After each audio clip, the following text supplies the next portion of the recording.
Spoiled brat bang maituturing ang iyong anak? O isa siyang masunuring bata?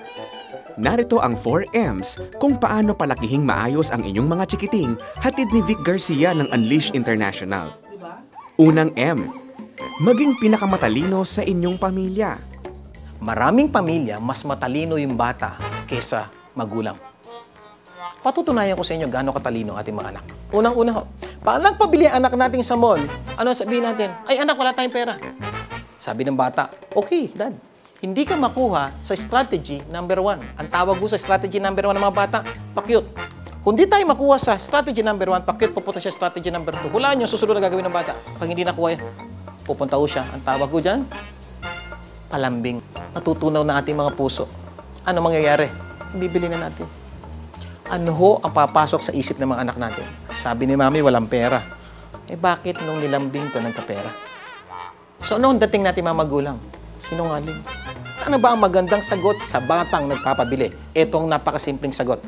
Anak, hindi natin pwedeng bilhin yan dahil wala tayong budget para dyan.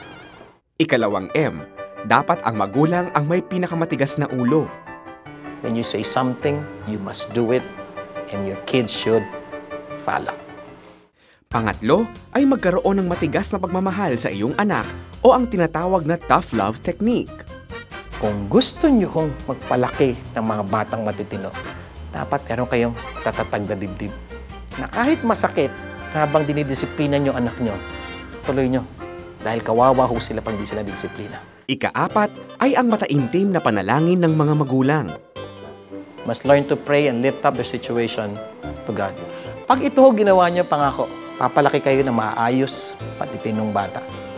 At alam niyo ba, ang sarap magkaroon ng mga anak na sumusunod sa magulang. Laging tandaan na sa ating mga kamay na kasalalay ang magandang kinabukasan ng ating mga anak. Ayon nga sa Aklat ng Kawikaan, chapter 22, verse 6, nakasaad, ituro sa bata ang daang dapat niyang lakaran at hanggang sa paglaki, di niya ito malilimutan.